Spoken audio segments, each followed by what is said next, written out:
Hello friends, మనం సూరారంలో ఉన్న శివాలయంకి వచ్చామండి.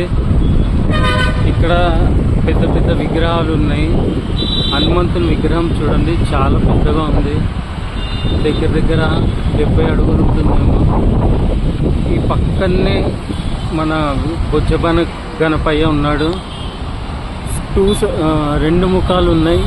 ఇటు సైడ్ నుంచి అంటే రోడ్ వేకి కనపడనికే ఇటు సైడ్ కూడా ఉందండి. 2 సైడ్స్ ఉంది.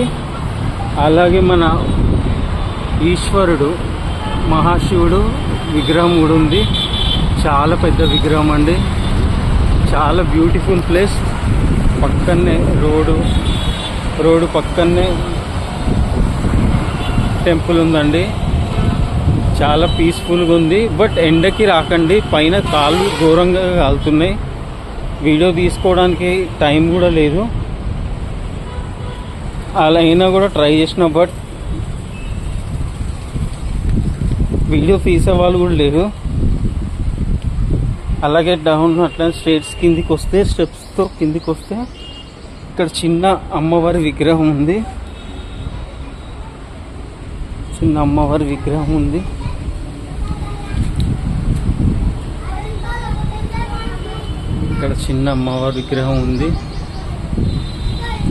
పైన మీకు హనుమంతుడు కూడా కనిపిస్తున్నారు, ఆంజనేయుల స్వామి. ఫ్రెండ్స్, కిందికి వెళ్దాం. దర్శనం అయిపోయింది. దర్శనం అంటే ఇక్కడ ఏం లేదండి, జస్ట్ ఇట్లా విగ్రహాలు పెట్టినారు.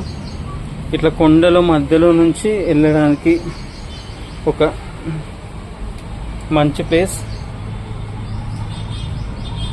పెద్దగా అంటే మనము కొబ్బరికాయలు కొట్టాల్సిన ఏం అవసరం లేదు. జస్ట్ వచ్చి చూసుకొని పిక్స్ దిగే. ఈవినింగ్ టైంలో అయితే హలో ఫ్రెండ్స్, మనం ఇప్పుడు సూరారంలో ఉన్న శివాలయంకి వచ్చాము. చూస్తాను చూడండి, పెద్ద హనుమంతుని విగ్రహం చాలా పెద్దగా ఉంది. సో చూడండి, మీకు కనిపిస్తుందో లేదో.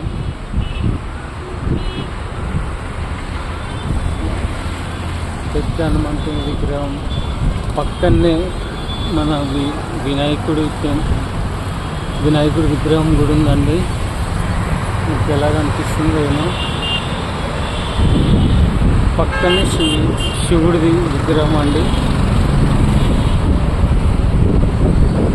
కాళ్ళు కాలుతున్నాయండి. ఫస్ట్ ఆఫ్ ఆల్ వీడియో తీయడానికి అవ్వట్లేదు.